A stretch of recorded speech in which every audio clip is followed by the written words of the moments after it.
Assalamu alaikum wa rahmatullahi ta'ala wa barakatuhu. Ya al'ummar musulmi, barkanku da zuwa wannan channel namu mai tarin albarka na Hausa News. Muna muku barka da zuwa, muna muku fatan alkhairi. Muna roƙonku da ku danna mana subscribe sannan ku danna alamar ƙararrawa domin samun sabbin shirye-shiryen mu a kodayaushe da zarar mu ɗora da ma labaruka na abin al'ajabi.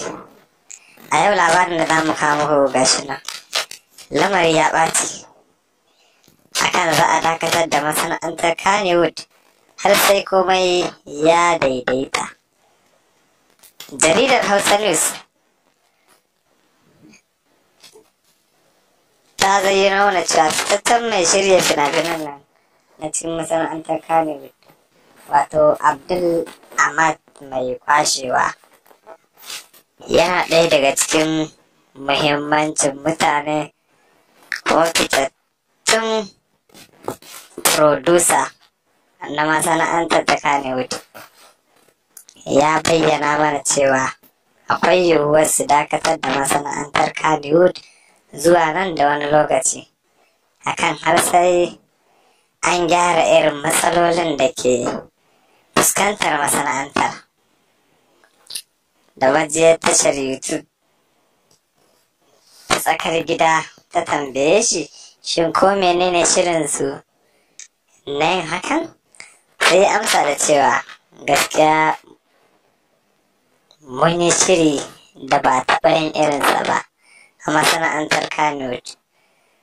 Saboda tashin farko mun samar da zaman lafiya da haɗin kai na shugabanci a tsakanin ƙungiyar ta Kannywood, Arewa Film Makers Association da kuma MAPAN, MOWPAN, wanda muke zaman fahimtar juna a ranar 27 ga watan Fabrairu wannan shekara, kuma zaman ya yi armashi. Mun kuma tashi cikin farin ciki da fara'a yayin taron da muka gabatar.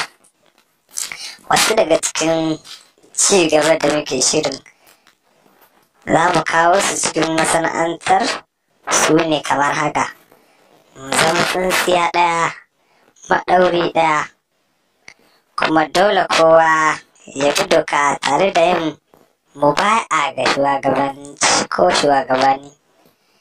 masana'antar.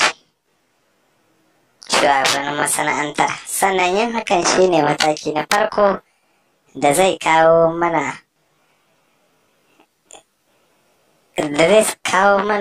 haɗin kai kafin mu ce za mu fara sauran abubuwa da muka sa a gabanmu. Za mu buɗe ofishi a dukkanin jihohin Arewa, wanda shine zai ba da damar kowane jarumi ko jaruma su tafi jihohin nasu domin su yi rijista, a kuma ɗora sunayen kowa akan shafin yanar gizo domin zama cikakken 'yan fim. Haka shine zai ba da damar musan mu nawa ne a cikin masana'antar, tunda kowa zai zama muna da cikakken bayaninsa,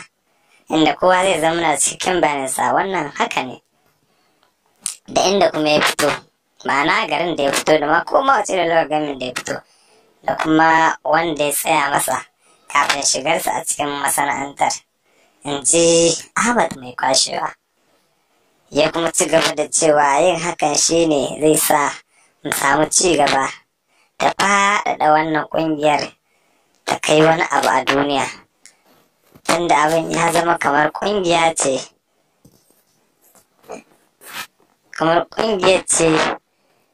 ne, duk inda za mu shiga dole ne a karɓe mu hannu biyu kuma a ba mu martaba, tunda mun san yawanmu, sannan kuma sunan kowa yana kan yanar gizo, kuma dokar za ta fara aiki nan ba da jimawa ba, in ji Ahmad mai kwashewa, wanda babu gwamnati a ciki, saboda dokar mu ba za mu karya dokar gwamnati ba, to ita ma kar ta shigo ta karya mana dokar mu. Duk wanda ya yi ba daidai ba dole ne kowaye ne shi sai doka ta hukunta shi tare da dakatar da shi a masana'antar. Bayan haka za mu ba da ƙarfin gwiwa wajen tallata fina-finai a kafafen sadarwa da kuma manhajoji domin samun gyaran kasuwancin fina-finai, in ji Abdul Ahmad mai kwashewa. Domin ci gaba da samun labaran namu ci gaba da samun labarai da dumi su, ku biyo mu a wannan channel namu mai suna Arewa Hausa News da ke faɗin ƙasar nan namu ta Najeriya. Kuma ku aika labaranmu zuwa shafukan nan na sadarwa domin wasu su amfana.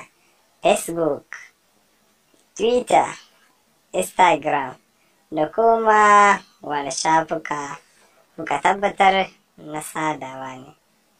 Mai sauraro kada ka manta kana tare da gidan Hausa News masu kawo muku labarai masu ƙayatarwa. Mun gode. Muna roƙonku da ku danna mana subscribe sannan ku danna alamar ƙararrawa domin samun sabbin shirye-shiryenmu a kodayaushe da zarar mun ɗora. Mun gode, ku danna mana like domin jin daɗin ku shine jin daɗin mu. Mun gode.